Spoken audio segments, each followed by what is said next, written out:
Next question क्या दिया है कि 8925 रुपए का ऋण 2 समान अर्धवार्षिक किस्तों। अब संभल कर खेलना भाई, यहाँ पर क्या आ गया, अर्धवार्षिक की बात कर दिया, ठीक है भाई। तो रेट का ख्याल रखना होगा बस।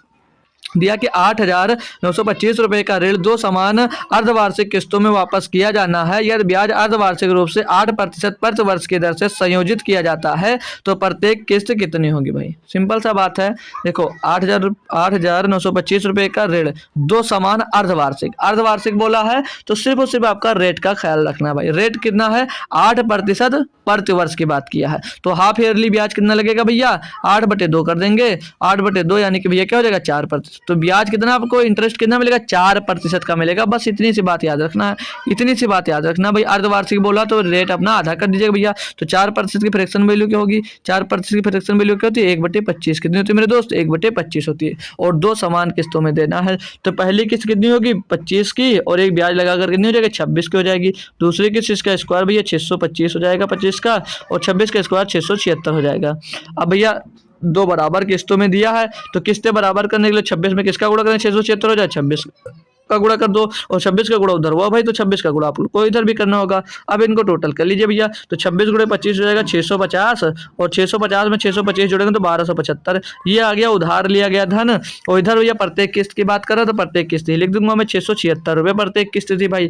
अब प्रत्येक किस्त का मान आपको निकालना है। इसमें दिया क्या गया है क्वेश्चन में, ये भैया 8925 दिया गया है ना, ये किसका मान है, ये आपको मान दिया गया भैया उधार ली गई धनराशि यानी 1275 का मान। 1275 का मान क्या दिया भैया, 8925 दिया गया भैया। तो एक का मान निकाल लीजिएगा, यहाँ से एक का मान निकालोगे भैया तो क्या हो जाएगा, 8925 बटे में 1275 भैया।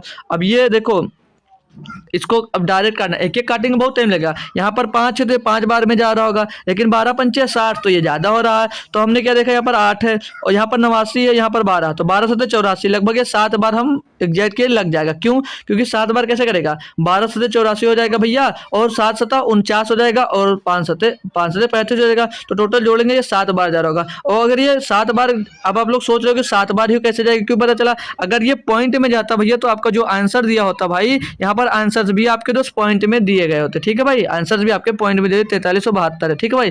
आपको आंसर्स भी पॉइंट में दिए होते। तो एक का मान यहाँ से क्या मिल जाएगा आपको, एक का मान भैया, एक का मान यहाँ से मिल जाएगा 7। एक का मान क्या मिल जाएगा भैया, 7 मिल गया। बात क्लियर है जी सर। आपको भैया प्रत्येक किस्त का मान निकालना है। एक किस्त कितने की है, 676 की। तो भैया प्रत्येक किस्त निकालना है, किस्त का मान तो 676 गुणे में भैया कितना 7 है, 7 का गुणा कर दो इसमें, तो 7 छंग 42 कर दो, हासिल आ गया आपके पास भैया 4, 7 7 49 और 4 53, 53 का 3 हासिल आ गया आपके पास भैया 5, 7 छंग 42 और 5 47, तो 4732 रुपए भैया आपको एक किस्त रही होगी। एक किस्त जो रही होगी कितने की रही होगी, 4732 रुपए की किस्त। किस्त कितने की, 47।